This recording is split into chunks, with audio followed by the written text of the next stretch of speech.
Compare, comprem de mim. Então, desconto para a turma. 10 vezes no cartão com desconto. Acho justo. Muito bem. Estou fazendo uma rifa se interessarem também. Opa! Muito bem. Então, agora que está gravando, bom dia de volta. Damos continuidade, né? Nossa terceira parte da aula de turismo rural. Comentei com vocês que é aula de mais ou menos um mês, né? São mais ou menos 4 semanas. A gente está fazendo um pouco mais apertado o calendário devido às nossas condições. Tínhamos, acho que até tinha passado esses slides, não lembro. Tinha comentado com vocês sobre alguns roteiros que já existem, né? Principalmente nas Américas, que está descrito para vocês nas figurinhas. E já tem um público bem fiel em relação ao turismo comunitário. Devo ter comentado para vocês da minha experiência na Bahia. Estou meio perdido hoje, meio aéreo. Eu acho que esse slide também já foi, né, que eu comentei com vocês em respeitar a identidade, né, saber se colocar e entender o local, né, a personalidade, né, a cultura do outro, né. Então acho eu que já passou esses slides também.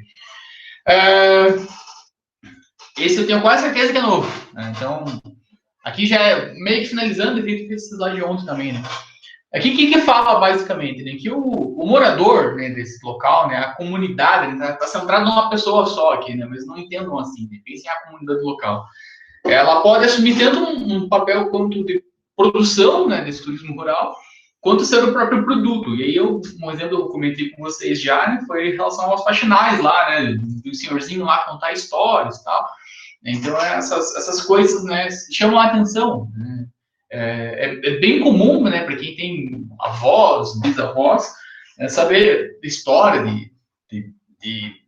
porque veio o lobisomem, arranhou a porta, e daí eu falei para ir embora e pedir sal no outro dia, daí outro dia a pessoa não jamais é o lobisomem, é uma pessoa normal, vai na casa da pessoa e pede sal emprestado, que tem um monte de história, assim, um monte de coisinhas, né, causos, assim, nessas lendas, né, não urbanas, né, mas essas lendas que acabam enriquecendo essa experiência, né? Essas coisas assim, que vêm do dia a dia.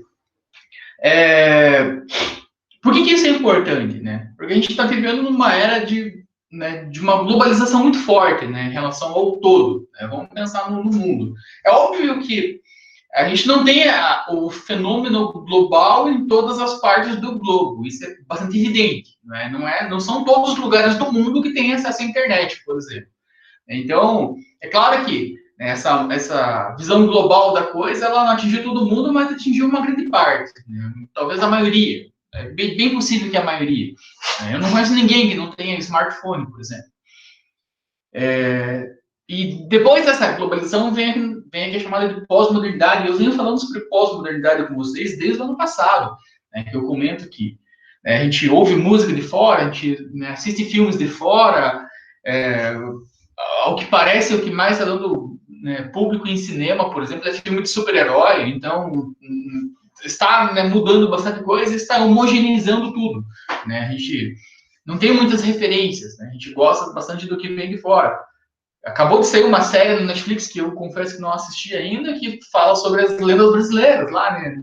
Cidade Invisível, eu acho, né? Que fala sobre o Saci Pererê. Eu não sei direito porque eu não assisti. Mas a gente veja que eu não assisti. É meio maluco isso, né? E os Avengers lá eu já vi todos. Então a gente acaba sendo, fragmentando a nossa cultura. Há um movimento, geralmente, no dia 31 de outubro, né? 31 de outubro, que é o Halloween, é isso, né? De que o pessoal coloca as coisas no Facebook e tal, e uma galera mais assim, revoltada fala, né, que Halloween nada, hoje é o dia do Saci, ou algo assim, né, que parece que bate as duas datas, né? E a gente não está muito preocupado com o Saci, né? O Saci é um maluco lá que fica fumando, né? Que faz só besteira. Então, não está muito preocupado com isso, né? Nossa, a gente joga fora, né? O que foi construído aqui dentro. Dessa mesma forma, a pós-modernidade também não atingiu todo mundo, mas atingiu de novo uma grande maioria. Quando atinge uma grande maioria, né, o que sai disso, né, o que não está dentro desse eixo homogeneizado, ele se destaca, né? Então, o que é mais, não sei vocês, mas o que é mais legal, né? Comer o hambúrguer lá artesanal, que não sei quem lá faz, sei lá, tem muito lugar de hambúrguer artesanal em Ponta Grossa, né, o que mais tem na cidade. Ou comer um McDonald's, né? O McDonald's você pode ter a experiência de comer ele praticamente em qualquer lugar do planeta. São poucas cidades que não existem, né? Um McDonald's, sei lá, enfim, essas redes de fast food qualquer aí. Então, aquilo que não está nesse pacote, você acaba se destacando, né? A gente fala, né, de bastante fast food. Tem um ex-aluno nosso aqui, né, que faz uns burritos assim, na faculdade, que são sensacionais, são excelentes mesmo. Tá fora desse eixo. Então, o que é mais legal, né? Comer lá um burrito, um taco lá no Taco Bell, que tem em qualquer cidade, né? Na verdade, não é tão comum aqui no Brasil, né? Ou comer o burrito lá do nosso amigo Tarso, né? Então, você começa a ter essas coisas diferenciadas, assim, que chamam mais atenção. Então, por isso, né, o turismo rural acaba se destacando também nesse sentido. Alguns desdobramentos de tudo isso aí. Não vou ficar lendo essas coisas aí. Né? O que chama mais atenção para nós aqui está em negrito. Essa ideia do turismo comunitário, né, aqui aplicado ao turismo rural, ele vem nessa perspectiva de questionar né, esse mito, né, essa construção, assim, esse ideal do turismo convencional que gera emprego, rendimentos, né, o que ele traz para nós, né? Ele traz o contrário de tudo isso. Né? Então, ele privilegia a participação do mundo, né, o apoio múltiplo das comunidades, ele não fica centrado em grandes investidores, né? Ele traz toda essa potencialidade de tentar reduzir, né, a pobreza, ou pelo menos gerar renda de uma forma mais orgânica para o todo, né? E aí, acima de tudo, a inclusão social. Se vocês forem em alguns lugares assim, mais remotos, né, tipo que nós temos aqui tipo Super Aguinha aqui no litoral paranaense, nossa, né, tem muita comida de caiçara ali. Então, o que as pessoas podem oferecer? Pô, as pessoas, né, cresceram na ilha, viveram na ilha e vão morrer na ilha. Então, eles sabem pescar e mais nada. Né? Mas eles têm essa possibilidade de contar histórias, nem que seja de trazer o peixe mesmo. Né? Falar que antigamente era mais fácil de achar, hoje não está tão simples, né? Tamanho do peixe, sei lá, não sei. Enfim, você acaba incluindo mais pessoas nesse processo que até bem pouco tempo atrás era visto como algo mais elitizado, né? Algo mais pesado. Tá quase acabando essa parte mais densa aqui, a gente vai para a parte de como fazer mesmo. Tentando, né, transbordar isso, né, o que chama atenção é que esse comunitário ele tem a sua base, né, seu lastro, né, a sua construção, a base sólida dele, ele está, né, tá bastante apoiado na diversidade cultural e nos valores humanos. Aí tem, né, uma frase de impacto, ele sempre tem algumas coisinhas que chamam atenção. Né? Então aqui a moeda, essa moeda, né, o valor, né, a grana, ela não é recebida pela comunidade, ela é trocada mesmo. Então, é no sentido de uma construção coletiva. Então, o visitante chega no determinado espaço com suas experiências, né, com a sua visão de mundo, e ele, né, leva um pouco disso, né, natural, mas também sai de lá tocado, né, recebendo coisas também diferenciadas, né, entendendo, né, outros elementos, né, outros valores. Então, esses valores, né, trazidos, né, a contribuição de Lima para nós, eles não geram riqueza física, né? Geram nobreza, né? Você sai mais nobre, você sai mais gentil, mais humano, né? Que é a perspectiva central. O que nós temos aqui como condição holística, né? Ou todo, né? Pensando assim. Né? O turismo rural proporciona para nós intercâmbio entre famílias. É muito mais fácil você ter uma relação de participação coletiva e social nesse tipo de ambiente. É bem normal vocês irem para uma área mais interior e perguntar onde fica a casa de fulano, e os caras sabem onde fica. Então, eles têm uma relação social diferenciada do que nós temos aqui. Eu morei muito tempo em prédio e eu não tinha a menor ideia do nome das pessoas que moravam ou em cima, ou embaixo, ou mesmo ao redor de mim. Não tinha ideia, né? Tipo, saía, bom dia, quando via, né? A coisa mais formal possível. Então, não tinha nada disso. E nesse ambiente diferenciado, conhece pelo nome, conhece o filho de não sei de quem, é uma coisa bem, né, bem mais comunitária mesmo, tem um senso de pertencimento bem diferenciado que nós temos, né, vamos colocar assim, né, no centro urbano. Você pode, né, pensar na integração de diversas atividades, aí já falei em algumas coisas, né, como a pesca, a agricultura, né, a questão da hospedagem domiciliar é uma coisa muito forte, e que ajuda bastante nessa aproximação de pessoas também. Funciona tipo um Airbnb, assim, mais ou menos. Né? Então, você tem na sua casa e, de repente, você constrói alguma coisa, né, um quartinho lá, né, um banheiro, alguma coisa assim, ou dentro da sua própria residência, você, né, destina um cômodo para abrigar pessoas e conviver direto, né? É bastante óbvio, né, vocês pensarem que vocês ficarem na casa de alguém, hospedados, né, nem claro que você está pagando por isso, mas está hospedado na casa de alguém, é diferente de você estar lá no Hilton, né, sei lá, no Barbour, sei lá, em qualquer hotel, né, a relação é diferenciada. Né, então, você acorda e vai tomar um café da manhã com pessoas que moram na casa, e tinha que você acordar e tomar café com garçom servindo, né, a relação é bem diferente mesmo.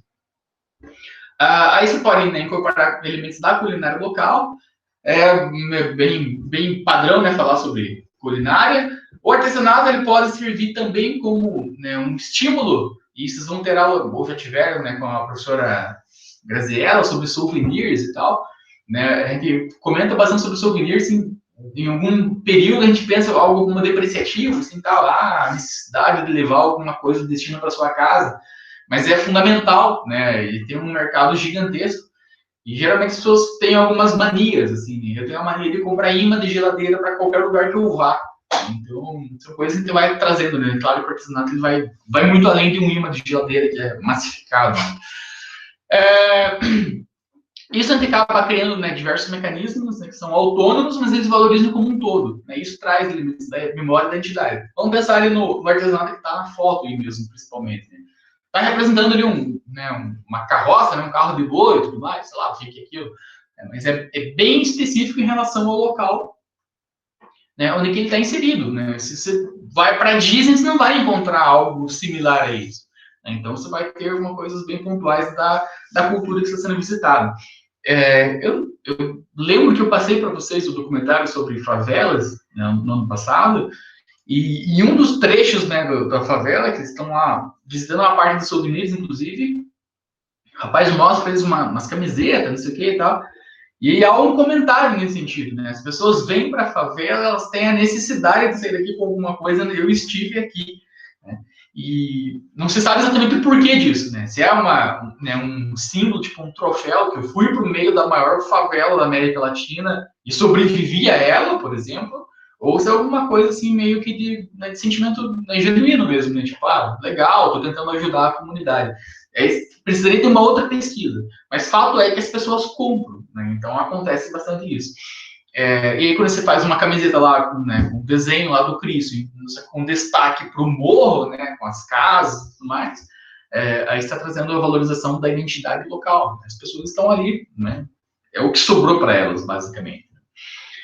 Além de tudo isso, né, o turismo rural, né, proporcionado pelas pessoas que ali moram, ela tem um elemento de hospitalidade muito forte. É muito difícil as pessoas que estão trabalhando, né, diretamente, né, com atendimento ao público não sejam hospitaleiras. É básico isso, né? Se tiveram aula de hospitalidade. Mas a hospitalidade que vocês, né, encontram num hotel é diferente do que vocês vão encontrar nesse tipo de turismo de base comunitária. Não vai ser bom dia, senhor, tudo bem, que posso ajudá-lo? Aquelas frases meio robóticas, assim, né? Aqui o contato é diferenciado, não sei explicar para vocês, vocês devem estar entendendo o que eu estou falando.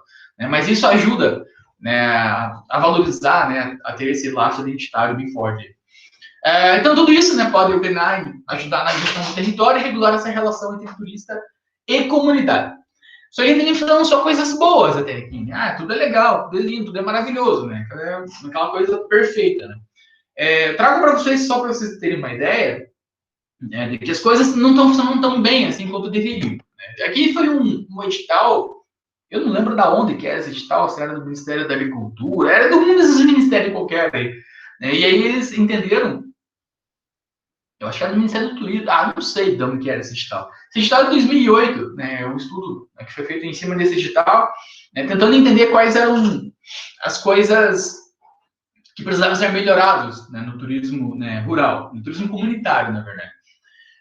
Então, nós tínhamos alguns fatores aí, que ia ser a governança e monitoramento, e aí abrir essa proposta, né? Faz a proposta, as propostas selecionadas receberiam uma verba, né, do governo para tentar melhorar isso. Nesse edital específico foram, né, propostas, né, 500, né, alternativas, né, de modificação, né, melhora, né, da qualidade, e dessas 550 foram selecionadas de fato.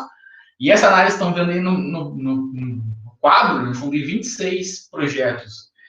O que tinha aí? Né? Então, alguns elementos foram analisados, né? O que estava sendo proposto nas atividades. Né? Porque uma coisa é você destinar verba para fazer alguma coisa, liberar a grana e nunca mais ir olhar para isso. Né? Então, você tem que analisar o que está sendo, né, de fato, ajudado pelo governo.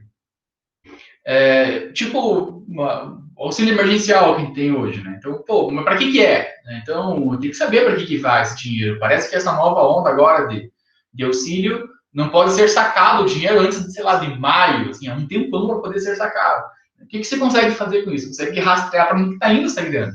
Então, de repente, a pessoa, eu não consigo pagar minha conta de luz, mas a pessoa saca a grana, você não sabe se foi paga a conta de luz mesmo. Aqui no boleto você consegue fazer esse lastro, né? É mercado, sei lá, enfim. Então, ainda tínhamos um critério de análise. Nós não, nem eles tiveram. Atividades associadas ao turismo, especificamente, e relacionamento com as agências. O que foi descoberto? Né? Que cerca de 50% das propostas estavam pensando somente em aumentar o artesanato.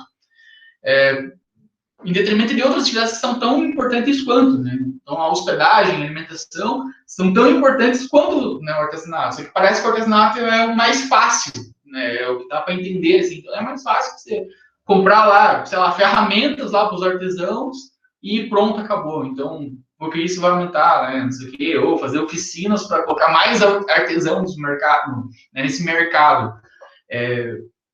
Tem essa importância, mas talvez não precise de tantos artesãos assim, não sei, não tenho a menor ideia, estou chutando aqui. A relação com as agências, nenhum tipo de relação estabelecida. Tipo, a gente ir sei lá, em qualquer agência de Ponta Grossa aqui e falar, quero comprar um passeio, né, na zona lá para Guaragi de Ponta Grossa, né, a zona rural de Ponta Grossa. Não tem, né, as agências mal sabem. Dá para ir além disso, né? Se eles forem nas agências de Ponta Grossa, eu não sei quantas delas vai conseguir vender para vocês a tal da rota dos tropeiros, por exemplo. Então é uma coisa meio bizarra, assim. Como assim? Em relação à governança, né? Foi analisado organização comunitária, liderança, planejamento e contratos. Né? Então, baixa organização, né? Quase nada documentado, tudo meio que de boca, o que é péssimo, né? Para o planejamento como um todo. Em relação à liderança e autonomia, né? Para decidir dentro, né, do local implantado. Alto grau de dependência sobre o turismo, então, pandemia agora, fudeu, acabou tudo. Em relação ao planejamento de gestão, menos de 10% tinha algum tipo de plano de negócio, né? Quase que nada, na verdade. E só 4% aí com algum tipo de contrato, né? Qualquer tipo de contrato, qualquer tipo de acordo, nem que seja tipo o tipo da van lá. Sei lá, o cara de uma van foi lá buscar os passageiros lá no aeroporto do Ponta Grossa para trazer para o centro. Então, faz um contrato com esse cara, tipo, enquanto você está trazendo ele do aeroporto até o centro da cidade, até o hotel, sei lá, fale que existe, pelo menos. Né? Se for para Itaiacoca, tem uns negócios, tem cerveja artesanal, sei lá o que tem. E se você conseguir trazer para mim, que eu te dou, sei lá, do passeio custa R$100, 5% é teu, por exemplo. Não sei, faz algum tipo de acordo. Tenta divulgar, né? Pouquíssimo, quase nada. Em relação ao monitoramento, realizado pela entidade captadora de recursos, então, se eu estou sendo beneficiado, né, não tenho nenhum tipo de monitoramento, o que é péssimo. Em relação a critério qualitativo, também nada, quase nada, né? Predomínio quase que total de índices quantitativos. Então, nos preocupa muito em saber se houve a melhora em relação àquilo, se as pessoas estão mais felizes, né, mais satisfeitas, né? A ideia é só índice quantitativo. Vou aumentar o número de produção artesanal, vou aumentar o número de pessoas que estão vindo aqui, né? Mas não necessariamente ter muitas pessoas no mesmo lugar é bom, né? Às vezes pode ser um tiro no pé, na verdade. O que isso mostra para nós? Que existem algumas deficiências de tudo isso. Né? Primeiro delas, a oferta do turismo rural, né, muitas vezes ele é carente de mecanismos internos, né, para organizá-las. Né? Então, algum líder comunicado ele conseguir engajar mais pessoas, que centralizar, né, nele essa proposta. E pouquíssimos mecanismos para potencializá-los de forma externa. Né? Tipo, esse contato lá com o pessoal lá que faz o transporte, o pessoal das agências, né? No caso dos receptivos, nós nem temos aqui no Ponta Grossa, para começar a potencializar essa divulgação de coisas. Uma escassa muito grande em relação à diversificação dos produtos. Então, geralmente vem com coisas, né, que é natural da pessoa, ou herdado da pessoa. Então, não procura se expandir mais. Né? Por que não pode ter rapel lá na zona rural, por exemplo? Claro que pode. Então, por que não? Só que né, não se sai, né, do básico. Né? Vamos fazer cavalgada, vamos fazer, né, assar pinhão, tal, mas isso é meio básico. Né? Há uma gestão profissional bastante limitada, tanto da parte operacional quanto gerencial. As pessoas não estão se capacitando para isso, as coisas foram acontecendo, elas foram, né, ficando, né, deixando as coisas, né, acontecendo de forma natural. Há uma qualidade bastante heterogênea, em alguns lugares as pessoas são muito bem atendidas, por exemplo, em outros lugares, né, não tão bem assim, e vejo que a predominância nem é muito bem atendida, a predominância aqui é média ou baixa, né? Então as pessoas não estão sabendo, né, oferecer um serviço com qualidade, pelo menos padronizado, né? Todo mundo é mais ou menos, ou todo mundo é ruim, todo mundo é muito bom, né? Então tá bem complexo. Imagem pouco divulgada, aí não tem, né, falta, né, desse mecanismo externo, principalmente, né? Então não há promoção, não há comercialização, né? Geralmente é por meio individual ou direto, que fica muito restrito. Né? Por que os hotéis entram em redes hoteleiras, por exemplo? Né? Aqui em Ponta Grossa não tinha Hotel Filadélfia, né? Por que depois ele foi lá para o Slaviero, hoje ele é Bourbon, eu acho. Porque é muito mais fácil você ser comercializado, você levar a tua marca em outros lugares dentro de uma rede. Né? É difícil, né, o Hotel do Leandro lá se destacar no Brasil, né? Saber que em Ponta Grossa é o Hotel Leandro, é muito difícil, né? Então fica muito restrito em alguns segmentos, a não ser que a ideia seja essa, né? Então quero ficar restrito a um público muito seleto, tipo a Virar, por exemplo. Há uma fraca representação e capacidade na negociação com outros agentes da cadeia turística, o que é muito ruim, né? Então, se você tem uma relação melhor, né, nessa negociação dessa cadeia como um todo, né, você consegue fazer uma decisão estratégica. O Daniel Wagner, lá do Hotel Planalto, comentou com a gente esse tempo atrás, né, sobre...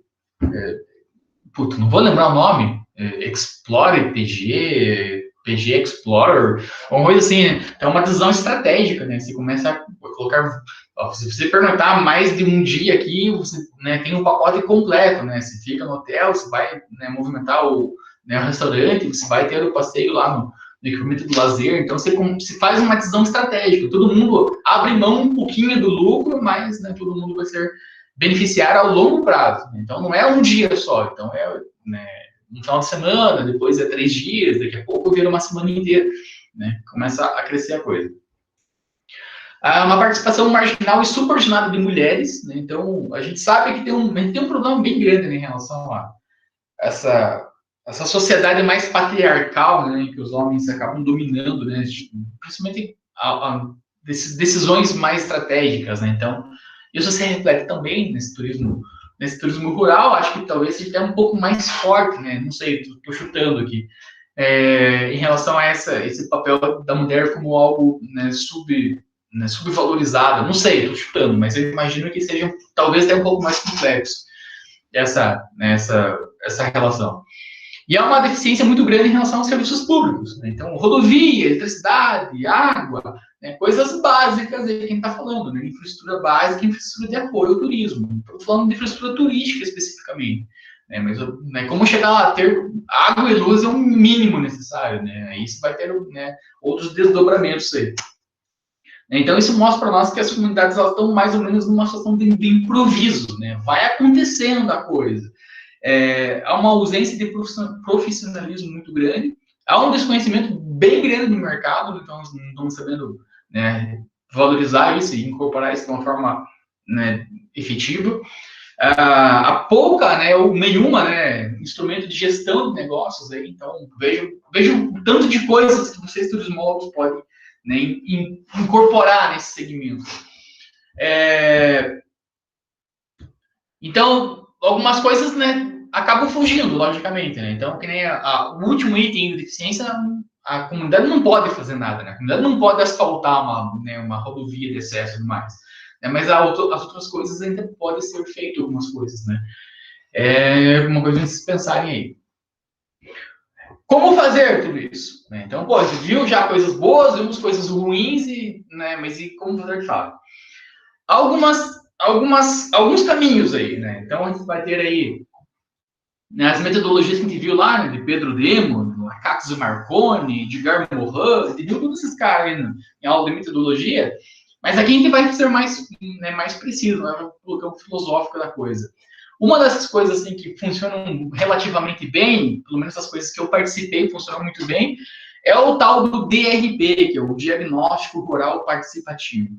Né? Então, o que vocês viram também em planejamento comigo lá? Inventário, diagnóstico e prognóstico. Né?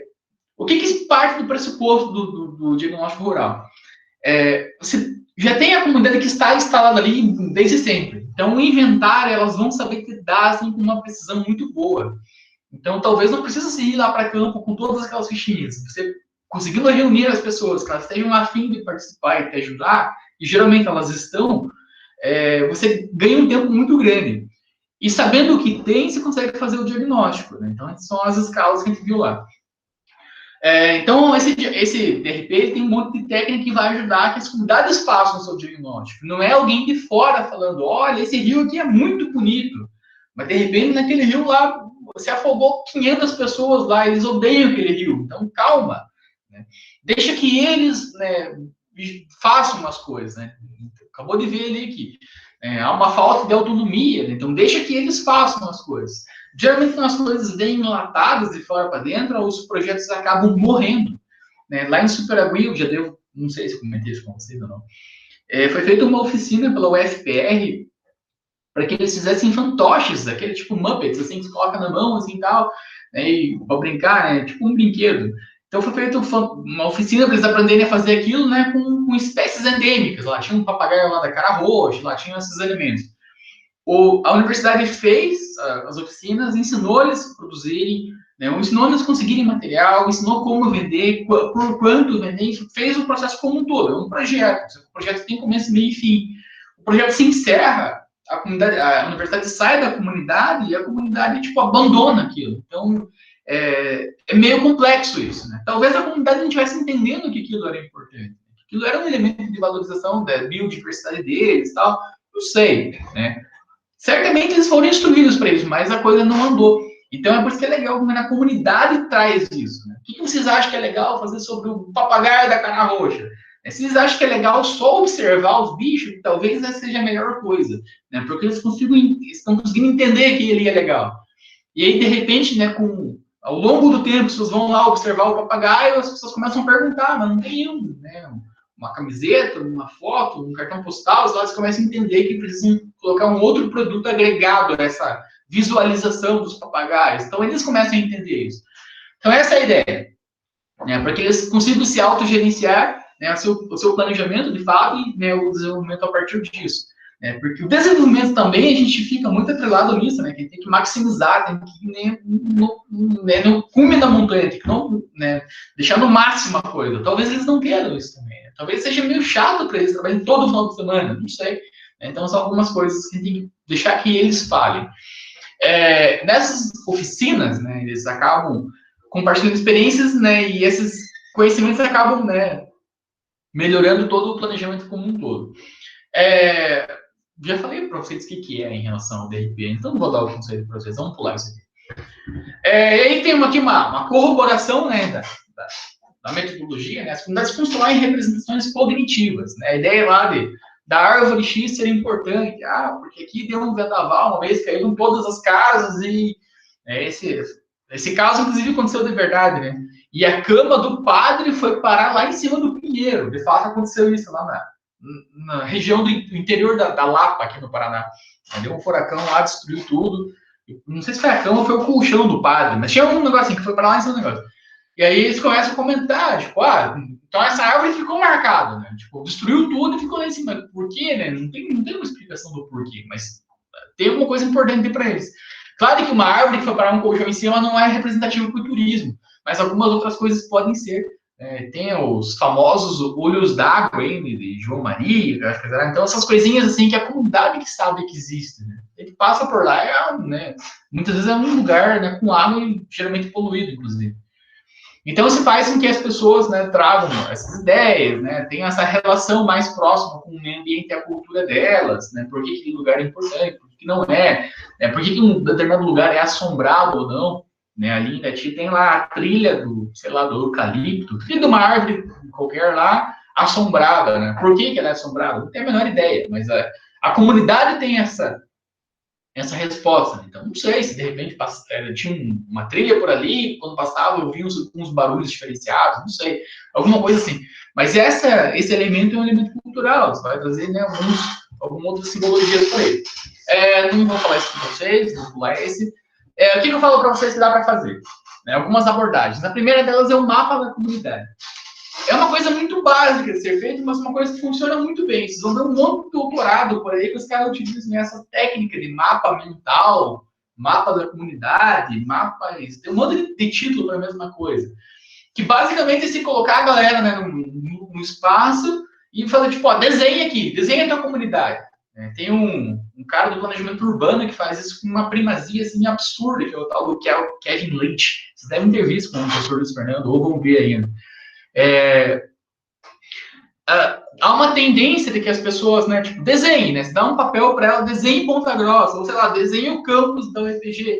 A pessoa vai destacar aquilo que chama mais atenção para ela. Então, você começa a ter alguns padrões aí. Né? Então, você pode fazer dinâmica em grupo, dinâmica individual e tudo mais. Mas pense em fazer individual lá com 30 pessoas, né? E dessas 30 pessoas, elas desenham o campus, né, central do Ponta Grossa e todas elas colocam um McDonald's do lado. O McDonald's para elas é muito importante. Elas conseguem entender isso, né? Várias pessoas citaram a McDonald's, nunca falou assim, desenhe um entorno, se fosse desenhar o EPG. Então, acontece algumas coisinhas assim. Essa produção compartilhada de ideias. Então, a comunidade por si só começa a se reconhecer, começa a enxergar isso de uma forma diferenciada. Ela entende que aquilo não é importante só para ela, mas para o todo. E, além disso, né, alguns outros elementos podem aparecer que né, a galera não pensava. Então, sei lá, de repente, lá a mandarim é importante. Poxa, mas quase nem usa mais a mandarim, né? Na época que eu me formei, a mandarim era, tipo, era quase que diária que tinha lá. Então, agora não mais. Então, de repente, se eu fosse desenhar naquela época com o entorno, eu colocaria a mandarim em destaque. Hoje, mal passo na frente. Então, você começa a entender isso. Qual que é o potencial, qual que é a limitação. O que as pessoas, de fato, consideram importante. Então, não sei, chama atenção. De repente, às vezes, um riacho lá, um lago qualquer, que não é atrativo, não é legal, não é nada para a comunidade importante. Você vai entender o porquê disso. Né? Com as fichas de inventário lá, você vai olhar para o lago, tipo, potencial disso muito próximo de zero, mas para as pessoas é importante ter algumas histórias além do lago, e aí isso vai facilitar. Os mapas da comunidade, eles enfatizam algum tipo de roteiro, então você consegue ver lá que o lago é importante, a igreja é importante e a pracinha é importante. Né? De repente, os três estão relativamente próximos uns dos outros, você pode fazer um roteiro entre esses lugares. Aí tá a foto das crianças, né? Geralmente a criança gosta mais de fazer isso. Mas isso, né, facilita bastante. Além do mapa, né, o calendário histórico, né, geralmente eles vêm meio que em conjunto. Né? Então você pede às pessoas assim, o que aconteceu de importante aqui em algum momento? Então, na década de 80, ou, sei lá, né, o presidente veio aqui, né, e passou nessa rua. Para eles é importante. Né?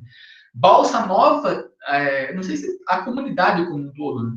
Mas eles têm uma relação muito forte com a ponte que foi construída lá para que Dom Pedro passasse. Imagina, tipo, não é nem o presidente, né, cara? O imperador, tipo, né, trilhões de anos de luz aí que já aconteceu e a galera ainda tem essa memória. Né? Então, a ponte foi construída para Dom Pedro passar. E ele passou a ponte e pediu para parar lá com a comitiva dele, porque ele queria observar a ponte, porque ele achou muito bonita a ponte.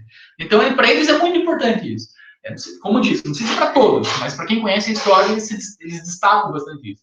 E tinha uma plaquinha lá, né, em alusão a passagem do imperador, mais e tal, que roubaram a placa. Então, até isso eles contam a história. Então, para eles é legal. Então, eles começam a trazer esses eventos singulares, né? De repente, né, o furacão lá que devastou tudo, é um período lá que deu uma enchente lá e perdeu a produção, todo mundo se fudeu, não sei, mas isso para eles é importante, eles vão começar a destacar algumas coisas. Com esses destaques, né, do que aconteceu, né, quando foi e o que aconteceu, né, isso também dá um senso de comunidade muito forte. Né, porque eles lembram lá que deu uma enchente, deu vendaval e se fuderam. Daí, né, um Joãozinho lá ficou, né, não foi tão atingido e ele ajudou todo mundo a se reconstruir, não sei o que e tal.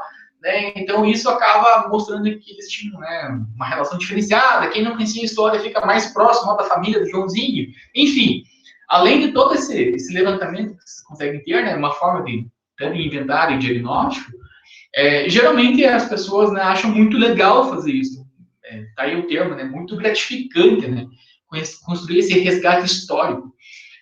Fato é que nós temos isso, né? Nem que não seja no calendário histórico, mas a maioria de nós gosta de saber as origens, por exemplo. Tipo, de onde que veio a minha mãe, minha avó, e vai indo assim até tentar chegar o mais longe possível, né? De forma construtivista, isso é muito básico, né? Então, eu saber que eu vim lá do interior da Itália, né? E meu bisavô fugiu da guerra, chegou no Rio de Janeiro, não sei o que, não vai mudar muito a minha vida, mas para mim é gratificante eu começar a entender as minhas raízes, minhas origens, né? Sei lá, não sei, para mim é importante, por exemplo, mas a maioria da galera gosta, então isso acaba sendo gratificante como um todo. E essas dinâmicas, por mais que elas possam não servir diretamente para o planejamento da atividade, elas ajudam a construir, né, um senso comunitário muito forte entre as pessoas. As pessoas acabam quebrando o gelo também, né? Tipo, não sei o que é importante, não conheço bem direito isso, não sei o que é legal para o turista ver, mas você começa a quebrar o gelo das pessoas, em vez de ela falar não sei, você quebra um gelo aqui numa atividade muito simples, muito básica, e a pessoa começa a participar um pouco mais, talvez funcione. Quem está falando aqui? Sobre os calendários históricos, né? Sobre o surgimento, acontecimentos marcantes, né? Sei lá, quem passou por aqui, enfim, essas coisas assim. Outra oportunidade de vocês desenvolverem em relação aos eventos, né? Então, os eventos simbolizam algumas características bem específicas, né? Então, vocês estão vendo aí a fotinha da festa do feijão preto lá de Prudentópolis, né? Geralmente eles têm, né, uma participação da imprensa muito forte, eles vão lá com, eu não sei o nome do trator, né? Aquele trator gigantesco lá, e a concha do feijão é anexada no trator, porque é uma panela absurdamente, uma piscina, a panela que eles fazem o feijão lá e tal. Então você começa a ter esses elementos. Então, se Prudentópolis tem uma festa do feijão preto, né? Então tem um elemento importante aqui, tem uma produção que é muito forte, você começa a associar algumas coisas. Porto Amazonas, eu acho, tem uma relação parecida com essa com a maçã, né, a capital da maçã. Se alguém souber, coloca no chat, que eu acho que é Porto Amazonas. Enfim, você começa a colocar outros elementos aí que destacam bastante aquela comunidade. Isso, inclusive, ajuda na questão do sazonal, né, os eventos já sabem disso. Aqui uma das figurinhas que estou mostrando para vocês, os eventos temáticos em relação ao fandango caiçara, que acontece aqui no litoral paranaense, né? Já viu, era uma coisa comum, né, de acontecer todo final de semana, e agora já é um evento mesmo. Então é bem pontual, assim, né? Não é todo dia, né? Já não é mais o padrão.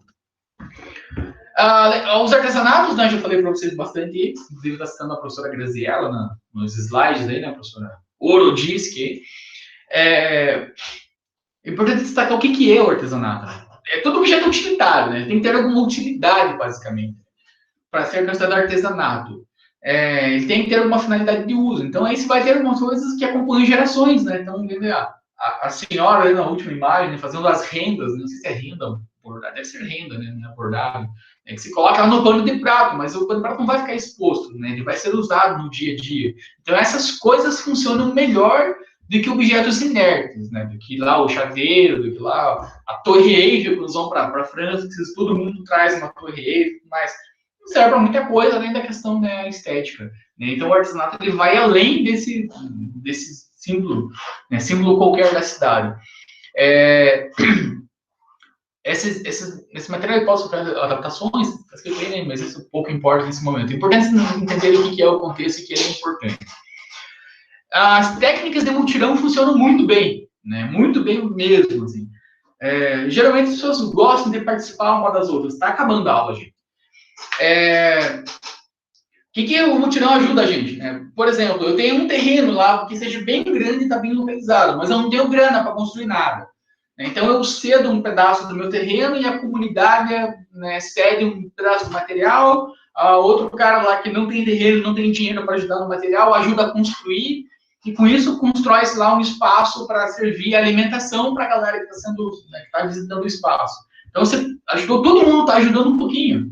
né? Então, se eu não tenho terreno, não tenho material, não sei construir, de repente eu sei produzir o alimento. Então, depois já, né, pronto lá, o meu salão lá de recepção lá dos visitantes, eu posso ajudar a fazer o café da manhã, fazer o almoço, sei lá, eu posso fazer. Então, você começa a envolver várias pessoas num único elemento. Claro que esse elemento tem que ser algo comunitário que vai servir a todos, né? Não faz o menor sentido se quiser alguma coisa privatizada, mas está falando aqui sobre, né, o turismo. Então, essa é a ideia. Tá aqui algumas figurinhas. Então, já falei para vocês, né, que essa ideia, né, de um ajuda com material, outro ajuda na construção, etc. E tal, já antecipei para vocês. Isso, de novo, né, ajuda a estreitar laços entre as pessoas. Há alguns elementos que são eminentemente rurais, né? Então, tipo a cavalgada, né, colheita, ordenha, tá? Esses elementos estão aí. Outros não são necessariamente rurais, né? Nem as trilhas não são necessariamente só rurais, mas elas funcionam também. Tem trilhas urbanas, tem trilhas, né, na natureza e tem trilha rural, tem os três elementos. Da mesma forma a pesca, né? Você tem a pesca chamada esportiva, que eu não vou entrar nessa briga, e você tem a pesca, né, de subsistência. Então, você tem duas coisas diferenciadas. A educação e a interpretação também vai funcionar em vários espaços. Mas você não pode ficar preso a isso, né? A ideia é diversificar o máximo possível desses elementos, né, que a gente pode fazer. Já indo para a parte final mesmo, juro para vocês, o que se pode fazer, né? Então, comércio de alimentos in natura, comércio de alimentos manipulados, como salgadinho, bolacha, sei lá, industrializados. A parte de guias, então você pode trabalhar com uma comunidade oferecendo, né, a parte como condutores, a hospedagem aí, né, tá destacado domiciliar, porque senão ela foge da característica, né, do turismo rural, do comunitário. As cooperativas de turismo são muito legais, então todo mundo ajuda um pouquinho, então ela pode ser multissegmentar, né, pode produzir artesanato, alimento, souvenir, sei lá, enfim, trabalhar, né, com a manutenção dessas coisas também. A ideia dos restaurantes com a comunidade local, o souvenir já falei para vocês, e as cadeias produtivas, que é legal, né? Então, tentar trabalhar com outros prestadores de serviços, né? Pensar em grupos diferenciados, tipo grupos de terceira idade, né? Grupos bem específicos, né?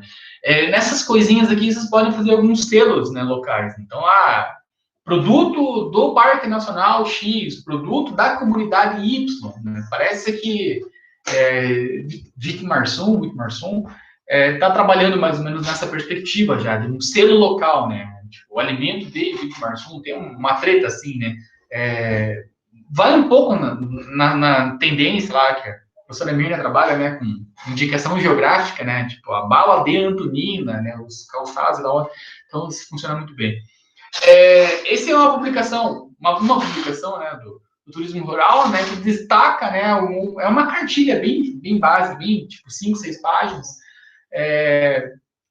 que destaca, né, alguns destinos do turismo rural. E a gente vê que é muito pouco divulgado pelo Ministério do Turismo. Esse material, deixa eu ver se tem a data aqui, era para eu ter a data. 2013. Dezembro de 2013, o Ministério do Turismo lançou isso. Né? O Brasil que você procura, era a série. Ele tinha o turismo rural, o turismo de aventura, o turismo disso, o turismo daquilo. E no turismo rural, né, o que era destacado, né, como destinos rurais, Ilhéus, na Bahia, né, tem uma produção de cacau lá bem forte. Cabaceiras, Paraíba, desculpa. Gravatar, em Pernambuco. Daí tem Espírito Santo, tem Rio de Janeiro. São Paulo, né, Circuito das Frutas, né, tem o Circuito das Águas, bem legal também. Rio Grande do Sul, com a questão do vinho, né, que até tem aí o trem, né, que, né, essa é a parte do Rio Grande do Sul. Bento Gonçalves de Gramado, Lages, né, que eu não podia fugir, e Santa Rosa de Lima, Santa Catarina, né, que eu não conheço. Então, assim, tem pouquíssimos, né, iniciativas destacadas pelo governo federal, que é muito ruim também. Então, você tem aí, sei lá, 10 destinos que eles destacam. Claro que a cartilha é pequenininha, mas o Brasil é gigantesco, né, para ficar restrito, né, a isso. Né. Aí você tem alguns exemplos que quase que em todas as regiões do país, mas ainda assim é bem básico, né. Nessa época foram 7 cartilhas, e tinha, tipo, turismo de negócios e tal, eu já falei isso para vocês. Para finalizar, né? Então a gente vê que os potenciais benefícios, né, são maiores do que os potenciais malefícios. Então, a tendência de que as coisas aconteçam de uma forma melhor, né, para a região que está sendo incentivada a aplicar o turismo rural. pensa-se que, né, essas iniciativas autônomas, elas tendem a diminuir os efeitos da crise global, está vivendo uma crise hoje, né? Então, se tivesse uma, uma perspectiva, né, de tentar fazer com que as pessoas visitassem o turismo rural assim, com mais frequência, talvez não fosse tão impactado, né, como está sendo hoje, né? Então, agora a gente está falando sobre o turismo do isolamento e está colocando o turismo rural, né? Mas talvez tivesse que acontecer isso antes, né? De repente dá uma crise muito grande, a gente está com a crise do petróleo, agora o petróleo está ficando muito caro, mas tem uma crise lá de alimentos, por exemplo, né? Então, né, não consegue mais produzir da mesma forma e tudo mais, então você consegue colocar outras coisas que vai ajudar a atenuar, pelo menos, os problemas. Ah, quando a gente enaltece sobre os produtos típicos, né, a gastronomia, não sei o quê, né, o feijão tropeiro, não sei o que e tal, acaba enaltecendo os objetos e não as pessoas. Então, essa é a grande virada de chave do turismo rural de base comunitária. Então, aqui a gente valoriza quem produz. Né? Tão importante quanto comer lá o feijão tropeiro, e tal, é saber quem fez aquele feijão tropeiro, né? Da onde que veio aquela receita, que veio herdado lá da bisavó e chegou até hoje, tudo mais. Nós começamos a ter esses elementos. Então, o modo de fazer muda bastante. Né? Então, essa é outra experiência. Falam bastante que a comida de fogão a lenha é diferente da comida feita no fogão a gás, né? Porque parece que enquanto a lenha está sendo queimada, né, sei lá, não sei se é cheiro, a própria fumaça, mas dá um outro sabor no alimento. Para quem acha que isso é besteira, tem que tomar cerveja num copo de vidro e num copo de plástico. É diferente, né? Não sei explicar o porquê, mas é diferente. Né?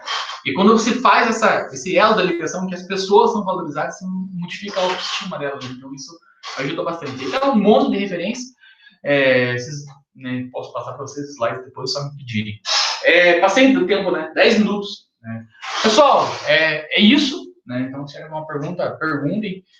Na nossa aula do dia 12, né, a gente vai falar um pouquinho, assim, a nossa última aula, que depois encerra a nossa carga horária. A gente vai falar um pouquinho sobre o turismo da aventura e eu vou passar uma atividade para vocês fazerem daí, referente a esse módulo, né, trabalhando com o turismo rural e o turismo de aventura. Talvez mais turismo de aventura do que o rural, né, para que vocês leiam um pouco mais sobre o turismo de aventura do que o contato que vocês tiveram agora com o turismo rural.